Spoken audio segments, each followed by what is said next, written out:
The president obviously wants to see the peace process play out, and the Iranians would be best to sign a good deal with the United States of America because the president has proven he's unafraid to use the might of our military. If Iran chooses to be a bad actor, they'll prove themselves to be the pariah of the Middle East. They've totally alienated themselves from their Gulf and Arab partners in the region, and the United States of America has the best and strongest military in the world. The president retains the right to use it. All right, Caroline Levitt from Washington National Mall a bit earlier today responding to the tit for tat between the U.S. and Iran. Here is what has happened essentially over the past 4 or 5 days. It was on Thursday of last week, all right, the 25th of June, when an Iranian drone hit a vessel that was trying to make its way along what has now become the Omani Pass.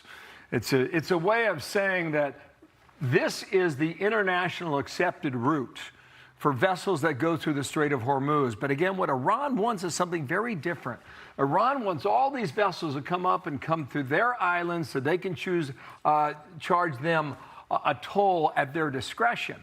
So that was last Thursday. Then you get into Saturday and Sunday, and the U.S. took action yet again along these targets on the Strait of Hormuz that they believe are responsible for the drones that were headed toward those vessels. They apparently fired at least 4. 3 were knocked from the sky, but 1 did make a contact with a vessel. The Iranians responded in part. They hit assets in Kuwait and Bahrain, among others, and that is where we are right now. The president saying on Truth Social 2 hours ago, peace talks are going to resume in Doha tomorrow. What about all that? Brent Sadler, Heritage Foundation Center for National Security and a Navy captain. And sir, good morning to you. You say a routine is starting to emerge in negotiations. Is this a good routine, a bad routine, or how do we score it right now? It's not a good routine, sadly. It's one the Iranians have basically found an equation where they can kind of string us along now with have a few provocative attacks, then the U.S. responds, and before the pain starts to register in a real meaningful way on the Iranians, they quickly relent and try to get back to negotiations and a pause. I think the only way now to break out of this cycle is to continue the strikes, target again anything that's a threat, whether or not it's actively targeting or launching drones or missiles against shipping, then you basically treat it as hostile and attack it. At the same time, doing the negotiations in Doha and Europe to keep moving forward, because that'll empower the political leadership that seems willing to deal with President Trump and the administration, and it continues to weaken the hand of the IRGC. But the cycle we're in right now, it's not sustainable. Okay, so let's catch viewers up on what was happening over the weekend. Here's Ambassador Mike Waltz from the UN talking about Iran with a decision to make. Watch here. Iran has a choice to make. It's going to be a responsible nation, or it can continue down this path to absolute ruin. And don't think for a second that President Trump isn't going to leave every option on the table to achieve not just our aim, the entire world's aim, that Iran never has a nuke. In addition to that, I take your comments to heart. I want to ask you specifically on a follow-up just in a second here. Wall Street Journal editorial board, Iran is winning the Battle of Hormuz. In the bigger strategic picture, the regime is leaving the president a choice. Surrender Hormuz to Iranian terror or fight for it like he always should have once he started the war and reopened the strait by force. You've got this other factor at play here, and that's in Lebanon with regard to Hezbollah. And you say if Hezbollah acts out on Israel, we should view that as a direct order from the IRGC out of Iran. Do you believe we see it that way? And if so, what then?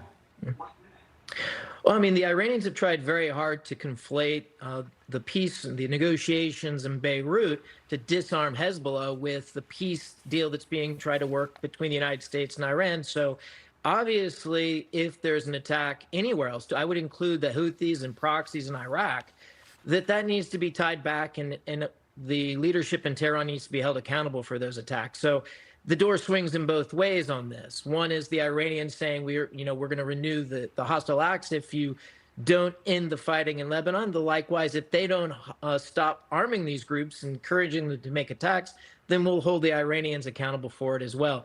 But again, it's all about what's the strategic end and being very focused and disciplined, and that is continuing to weaken the political control or influence of the IRGC in Tehran and enabling the political leadership that's favorable to American And maybe interests. that's happening. Let me squeeze in this last point. You say increase sanctions. Right now, we're hearing about billions of dollars that may go back into Iranian coffers. But strike the roads and the rail connections in Iran. That would hurt their economy even more. Quick answer on that. Well, clearly they're getting weapons and other trade that's going across the border to the north and also across into Pakistan, Afghanistan. On the Iranian side, by complicating that trade, it adds on to the sanctions that are really biting this regime. So it's just another way to turn up the heat, and that's to take out the black market trade that's going on right now across the border. Brent Sadler, thanks for coming on. We'll see what comes of it in the next 24 hours. Thank you, sir. Be sure to like and subscribe for all the Fox News latest on YouTube and catch full shows streaming now on Fox One.